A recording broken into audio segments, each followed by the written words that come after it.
आ रही है ईद उल अज़हा, हो रही हैं बरकतें।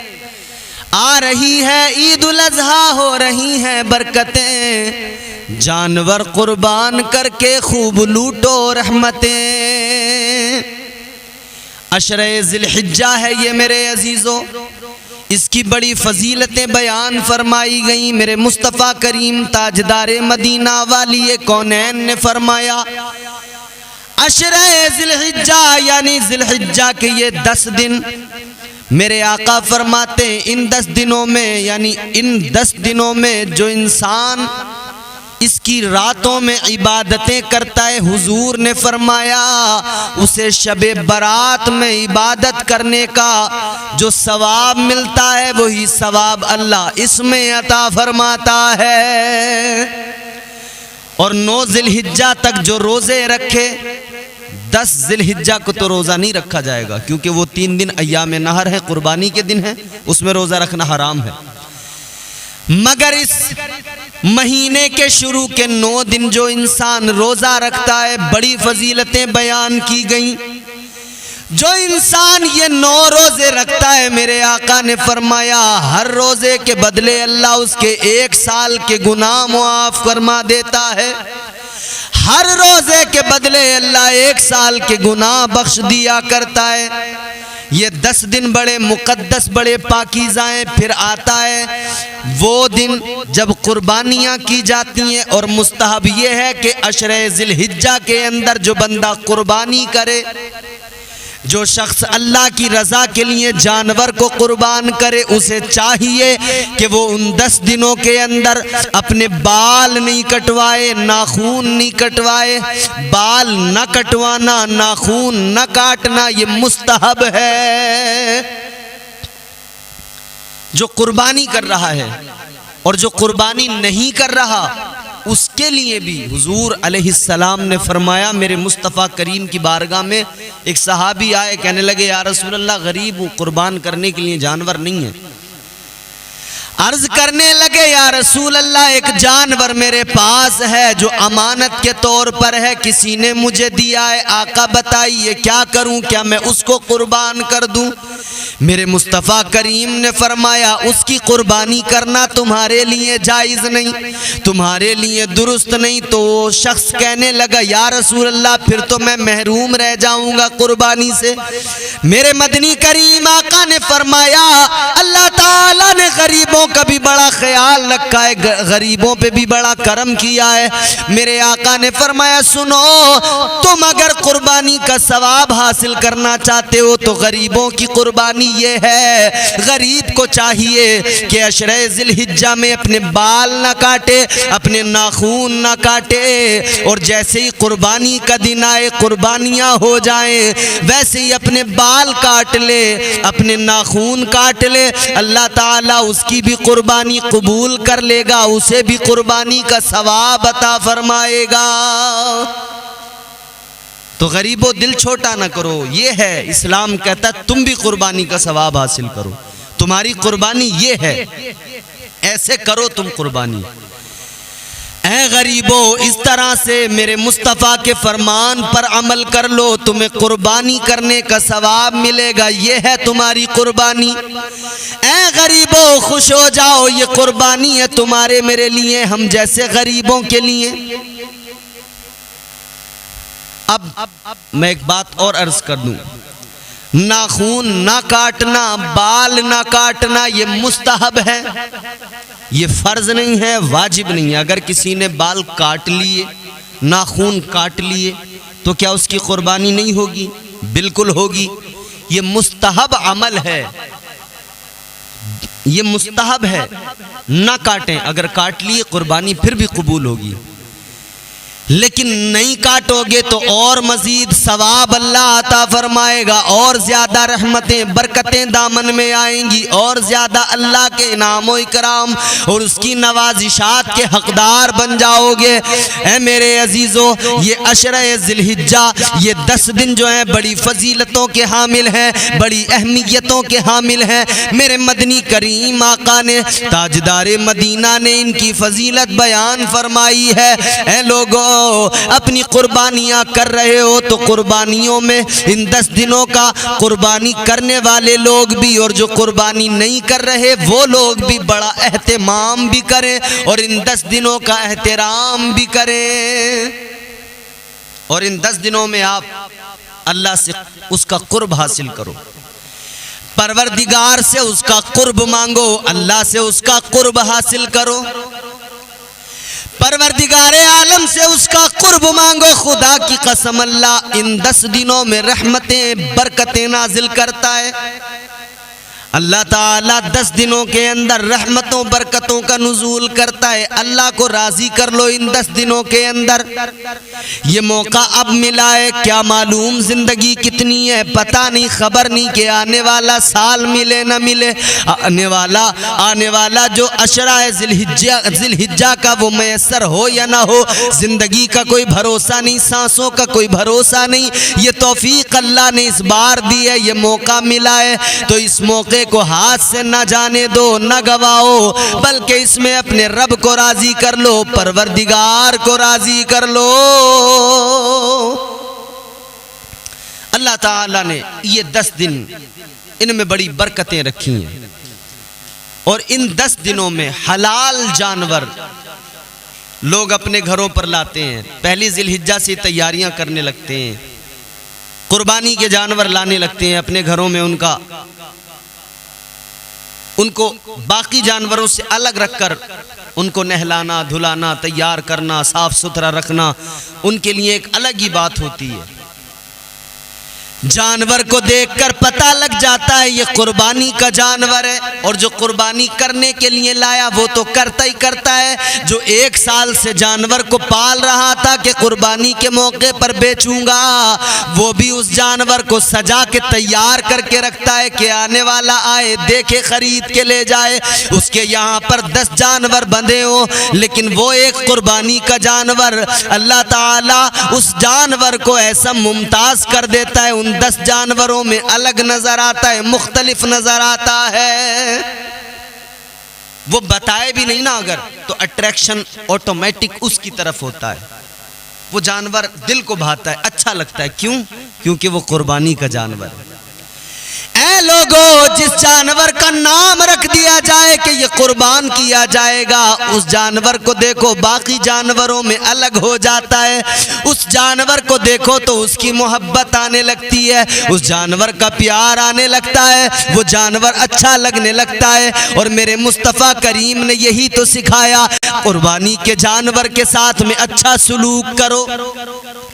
मेरे आका ने यही तो तालीम दी, कुर्बानी के जानवर का खूब ख्याल रखो, खिलाओ पिलाओ, साफ सुथरा रखो, तैयार रखो, उसको अच्छा रखो ताकि वो अलग नजर आए, पता लग जाए दूर से ये कुर्बानी का जानवर है। मेरे मुस्तफ़ा करीम के प्यारे सहाबा यही तो अमल किया करते थे, हुजूर के फरमान पर अमल करते थे। कुर्बानी के जानवरों को सजा कर तैयार करके ले जाते थे और मक्का शरीफ मिना में जाकर वादी मीना में उन जानवरों को कुर्बान किया करते थे, ज़िबा किया करते थे। अल्लाहु अकबर। मिना में जाने वाले हुज्जाज जब जाकर कुर्बानियां करते हैं, उन्हें वो मंजर सामने होता है, निगाहों के सामने वो सारा मंजर होता है। इधर तो हम पढ़ते हैं, सुनते हैं, इधर उलमा बयान करते हैं, इधर हम पढ़ते हैं किताबों के अंदर कि वादी मिना के अंदर जनाबे हजरत इब्राहीम अलैहिस्सलाम ने अपने बेटे की गर्दन पे छुरी चलाई थी। इधर तो हम पढ़ते हैं, मगर जो लोग हज करने जाते हैं वो जाकर वादी मिना को देखते हैं, वहां पर अल्लाह के पैगंबर की अदा की गई सुन्नत को वहां पर जाकर अपनाते, अमल करते हैं, सुन्नत इब्राहीमी। मेरे हुजूर ने फरमाया सुन्नत अबीकुम, आका फरमाते तुम्हारे बाप इब्राहीम की ये सुन्नत है। मेरे मुस्तफ़ा करीम ने फरमाया ये तुम्हारे बाप इब्राहीम की सुन्नत है। तो जो मिना में जाकर कुर्बानी करते हैं हाजी, वो कितने मुकद्दर वाले हैं कि वो कुर्बानी का सवाब तो पाते ही हैं, उस मंजर को भी उनकी निगाहों के सामने वो मंजर भी आ जाता है कि वो जगह देखते हैं कि जहां पर हजरत इब्राहीम अलैहिस्सलाम ने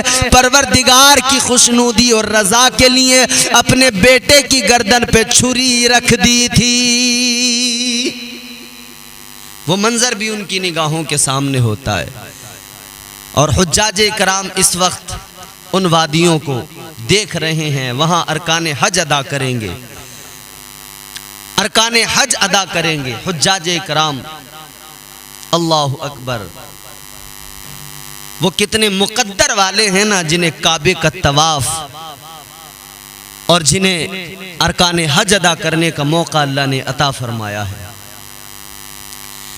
वो लोग कितने मुकद्दर वाले हैं जिन्हें अल्लाह ने ये तौफीक दी है कि वो उसके प्यारे महबूब ताजदार मदीना का रोज़ा देख के आएंगे। ताजदार मदीना वाली कौनैन की बारगाह में जिन्हें हाजिरी का मौका मिलेगा, जो मुस्तफ़ा करीम की तुरबत की ज़ियारत करेंगे, खुदा की कसम वो जन्नती बन जाते हैं। इसलिए कि मेरे आका ने फरमाया, मेरे मदनी करीम आका ताजदार मदीना फरमाते हैं, मंज़ारा कब्री वजबत लहू शफाअती। मेरे मुस्तफ़ा करीम फरमाते हैं, जिसने मेरी कब्र की ज़ियारत की उस पर मेरी शफाअत वाजिब हो गई। इसीलिए तो मेरे इमाम ने, इमाम अहले सुन्नत ताजदार बरेली ने कहा ना, हाजियों आओ शहंशाह का रोज़ा देखो, काबा तो देख चुके, काबे का काबा देखो। आबे ज़मज़म तो पिया खूब बुझाई प्यासे, आओ जूदे शह बतहा कभी दरिया देखो। और मदीना तो वो मुकद्दस पाकीज़ा शहर है कि मेरे आका ने फरमाया, मा बैना बैती व मिंबरी रौज़तुम मिन रियाज़िल जन्नह। मेरे आका ने फरमाया, मेरे हुजरे से लेकर मेरे मिंबर तक जो जमीन का टुकड़ा है वो दुनिया की जमीन नहीं, बल्कि वो तो जन्नत की जमीन का टुकड़ा है। हुजूर का रोज़ा जहां मौजूद है वो जन्नत की जमीन का टुकड़ा है। इसीलिए तो हाजी जाते हैं ना, यहाँ से बूढ़े बूढ़े बुजुर्ग लोग जाते हैं जिनसे चला नहीं जाता। यहाँ एक आदमी हाथ पकड़ के लेके चलता था, मगर वहां जाकर वो बुजुर्ग दौड़ने लग जाते हैं, दौड़ लगाते हैं, तवानाई आ जाती है। क्यों? ऐ मेरे अजीजों, मेरे आका के फरमान के मुताबिक वो वादी जन्नत है। और जन्नत के मुतालिक तो मेरे आका ने फरमाया, जन्नत में कोई बूढ़ा नहीं जाएगा, जवान जाएंगे, यानी जन्नत में जवानी लौटा दी जाएगी। तो ये भी वादी जन्नत है, ये भी जन्नत की ज़मीन का टुकड़ा है मदीना मुनव्वरा में। इसीलिए तो यहाँ भी उस जवानी की झलक जो वहाँ लौटाई जाएगी, मुकम्मल जवानी, उसकी झलक यहाँ भी नज़र आती है, यहाँ भी कुछ जवानी लौटाई जाती है। इसीलिए तो बूढ़े भी मदीने में जाके मचलते नज़र आते हैं। वो बूढ़े जिनसे चला नहीं जाता था वो भी मदीने के अंदर वादी जन्नत में दौड़ते नज़र आते हैं। तो कितने मुकद्दर वाले लोग हैं। और दुआ किया करो दिन रात के अल्लाह ताला मदीना दिखाए, अल्लाह परवरदिगार हम सबको गुंबद खजरा हुजूर के रोज़े का दीदार कराए, हुजूर की जालियों का हम दीदार करें। मेरे मुस्तफ़ा करीम का रोज़ा वो मुकद्दस, वो पाकीज़ा कि जहाँ पर फरिश्ते आते जाते हैं। 70,000 फरिश्ते सुबह को आते हैं, 70,000 फिर शाम को आते हैं। और फरमाया गया, जो फरिश्ता एक बार आ गया उसे दोबारा कभी आने का मौका नहीं मिलता है। जो एक बार आ जाता है सुबह क़यामत तक उसे दोबारा आने का मौका नहीं मिलेगा। इतने फरिश्ते आते हैं लोगों। तो गौर करो जरा, मेरे मुस्तफ़ा करीम का रोज़ा वो है। तो जो हाजी गए हैं वो उधर हुजूर का रोज़ा भी देख रहे हैं, उधर काबे का तवाफ भी कर रहे हैं। काबा अल्लाह का मुकद्दस वो पाकीज़ा घर। कब बना काबा, क्यों बना काबा, मैं ज़रा सी ये वजाहत कर दूं, ज़िम्नन बात आई है अर्ज़ कर दूं, उसके बाद में फिर वही जो कुर्बानी के ताल्लुक़ से मैं बात बता रहा था वही बात मैं आपकी खिदमत में पेश करूंगा। काबा, ताजदार मदीना ने फरमाया, काबा वो है जहां पर अल्लाह की रहमतों का नुज़ूल होता है। काबा कैसे बना, क्यों बना, कब बना? कैसे तामीर हुआ काबा, कहां पर है काबा, किस जगह पर है। फरमाया गया काबा सारी कायनात में जो ये जमीन है, ये रूए जमीन, इसका सेंटर है, बीचों बीच है काबा। अच्छा, काबे की बात आई है, एक काबा ये जो हम देख रहे हैं मक्का शरीफ में, लेकिन एक और भी काबा है जो फरिश्तों का काबा है, उसे कहा जाता है बैतुल मामूर। वो चौथे आसमान पर है बैतुल मामूर। ये जो काबा तामीर हुआ बिल्कुल ठीक इसके ऊपर चौथे आसमान पर, इसी सेंटर में बैतुल मामूर, फरिश्तों का काबा। जब अल्लाह ने फरिश्तों को फरमाया था ना कि मैं आदम को पैदा करने वाला हूं, मैं ज़मीन में अपना नाइब, अपना खलीफा बनाने वाला हूं, तो फरिश्तों ने कहा था व नहनु नुसब्बिहु बिहम्दिका व नुक़द्दिसु लक। फरिश्ते कहने लगे मौला इबादत के लिए हम मौजूद हैं, तस्बीह के लिए हम मौजूद हैं, बंदगी के लिए हम मौजूद हैं। मौला फरिश्तों की ज़रूरत, मौला इंसान की क्या ज़रूरत। अल्लाह ने फरमाया जो मैं जानता हूं वो तुम नहीं जानते। अल्लाह ने हज़रत आदम को बनाया। फरिश्तों को लगा कि हमने गलत किया, हमने अल्लाह के हुजूर जो ये बात कही, शायद हमारा रब हमसे नाराज़ हो गया होगा। फरिश्तों ने सोचा कि कहीं ऐसा ना हो रब नाराज़ हो जाए, तो फरिश्तों ने वो जो चौथे आसमान पर बैतुल मामूर है, फरिश्तों का काबा, अल्लाह के फरिश्तों ने बैतुल मामूर का तवाफ करना शुरू कर दिया, उसके इर्द गिर्द घूमने लगे अल्लाह को राज़ी करने के लिए। परवरदिगार तो सब जानता है, मगर फिर भी अल्लाह ने मालूम किया मेरे फरिश्तों ये क्या करने लगे। या अल्लाह तुझे राज़ी करने के लिए, ऐ मौला कहीं तू नाराज ना हो जाए, तुझे राजी करने के लिए ये अमल कर रहे हैं कि हम बैतुल मामूर का तवाफ कर रहे हैं। अल्लाह ने फरमाया है मेरे फरिश्तों तुम्हें लगा मैं नाराज हो गया, तो मुझे राजी करने के लिए तुमने इसके चक्कर लगाए, तवाफ किया। तो सुनो, जमीन पर जो इंसानों को मैं आबाद कर रहा हूँ, मैं अपने उन बंदों से भी बड़ा प्यार करता हूँ। मैंने उन्हें अशरफ का खिताब दिया है, उन पर भी करम करना है, मुझे उन पर भी फजल करना है। ऐ फरिश्तों एक काम करो, ये इधर बैतुल मामूर है, इसके ठीक सेंटर में जमीन पर एक काबा बना दो, मेरा घर बना दो। उस घर पे मैं अपनी रहमतें बरकतें नाजिल करूंगा। मेरे बंदे जब गुनाह कर लेंगे, जब वो कोई मुझे नाराज कर लेंगे, तो वो इसी घर के यानी काबे के इर्द गिर्द घूमेंगे, तवाफ करेंगे, तो मैं उनका खुदा उनके सारे गुनाहों को मुआफ कर दूंगा। परवरदिगार फरिश्तों से फरमाता है मैं अपने बंदों पे करम करूंगा, इसलिए काबा ज़मीन पर बनाओ। फरिश्तों ने सबसे पहले ज़मीन के सेंटर में बीचों बीच में अल्लाह का घर, मुकद्दस पाकीज़ा घर काबा बनाया।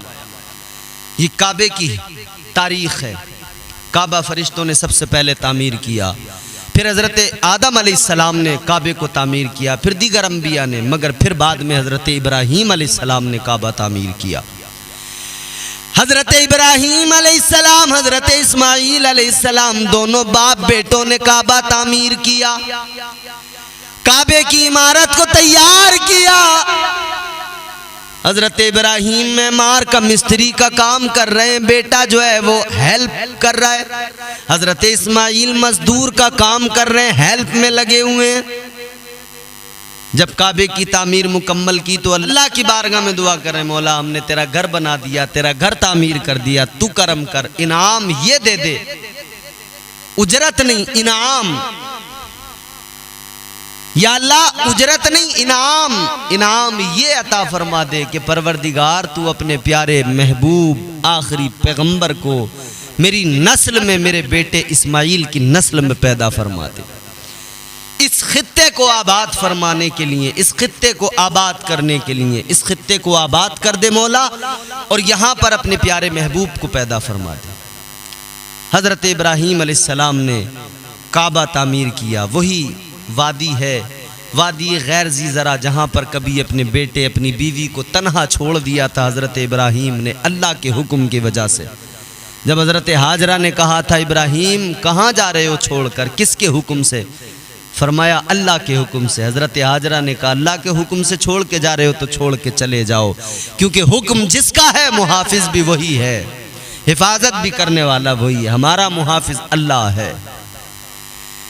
हज़रत इब्राहीम अलैहिस्सलाम ने बीवी बच्चे को छोड़ा उस वादी के अंदर जब कुछ भी नहीं था, उस वादी के अंदर जब न कोई दरख्त था न पानी का चश्मा था। पानी का पहला चश्मा हज़रत इस्माइल की एड़ियों से जारी हुआ, ज़मज़म शरीफ।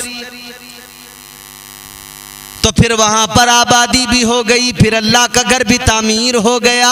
हज़रत इब्राहीम अलैहिस्सलाम ने फिर वहीं पर कुर्बानी जैसी अजीम सादत, कुर्बानी जैसा अजीम ईसार भी पेश किया। वहीं पर बेटे की गर्दन पे छुरी चलाकर रहती दुनिया तक के लिए मिसाल बन गए कि कुर्बानी का जज्बा होना चाहिए। रब का हुक्म हो तो फिर बंदे को सोचना नहीं है, सब कुछ कुर्बान करने को तैयार हो जाना चाहिए। ये मोहब्बत की आला मंजिल है। तो अशरे ज़िलहिज्जा के अंदर हज़रत इब्राहीम अलैहिस्सलाम ने जो अमल किया, अल्लाह ने मुसलमानों पर क़यामत तक के लिए उसको वाजिब ज़रूरी लाजिम कर दिया।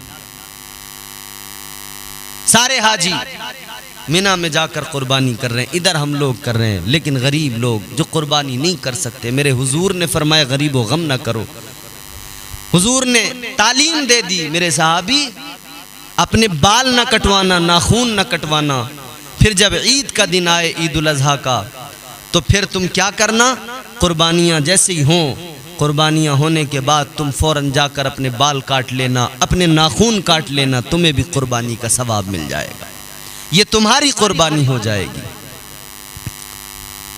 अब इस कुर्बानी के मौके पर कई चीज़ें ऐसी हैं जिनको समझना और उनको अपनी ज़िंदगी में शामिल करना, उन पर अमल करना बेहद ज़रूरी है।